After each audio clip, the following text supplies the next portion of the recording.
Well, forgiveness is complicated. It's not just blanket. Everything you do is always okay. You don't ever forgive anyone like that, or you do it rarely. You know, maybe if you had a parent who abused you and that parent has died, it may be that it's in your best interest psychologically to forgive. Although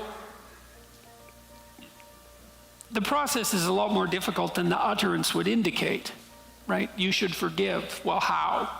Well, generally, if you're talking about forgiveness within the confines of a relationship that's ongoing, there's judgment that goes along with forgiveness. I don't think those two things can ever be separated, you know, because you might think, well, to forgive is the opposite of judging. It's like, no, it's not. They're the same thing.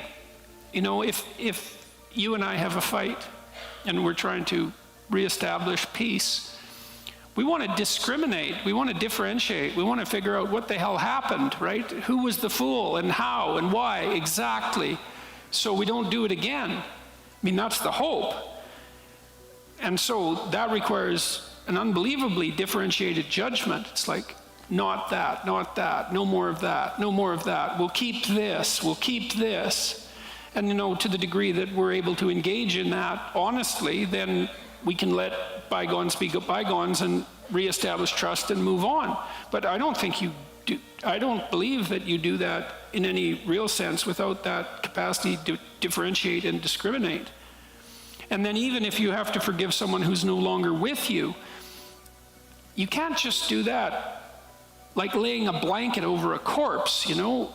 You still have to understand what happened. As far as I can tell, I mean, I've worked with people who were traumatized. They can't just let go. Like people who are traumatized, for example, especially if they've been betrayed, they often have to develop a very sophisticated philosophy of evil before they can move past the traumatic experience. So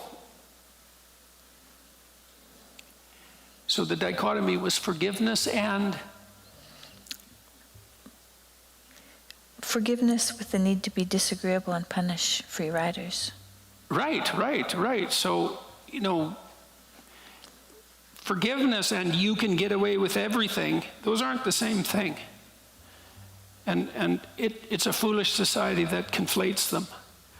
You know, our society is trying to tilt hard towards mercy, compassion, forgiveness. You know, we're at a point where even the idea of judgment is somehow regarded as unethical. Don't be judgmental.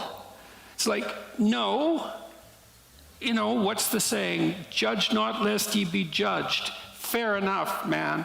You know, you use a sword like that at your peril, because what you apply to others will be used to apply to you, not least by you.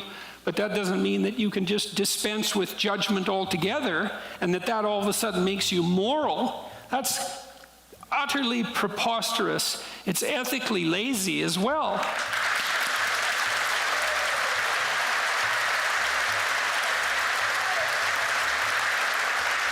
You know, you want to separate the wheat from the chaff, and most of it's chaff.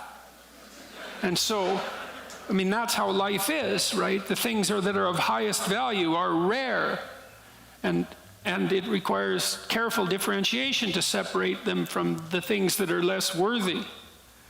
And so that judgment it's utterly necessary.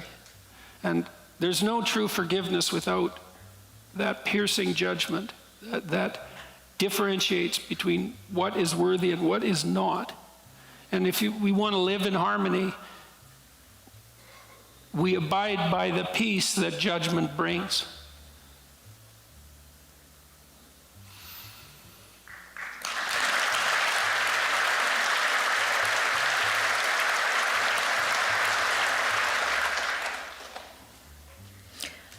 Are you still planning on a series of lectures covering Proverbs? And if so, what's the tentative timing? No, I don't believe so.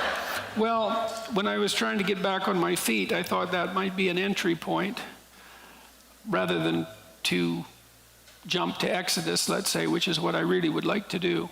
But I think that the plan at the moment, you know, the best laid plans of mice and men and all that, but the plan at the moment is to pursue the an Exodus investigation, and then to do a series of public lectures on Exodus.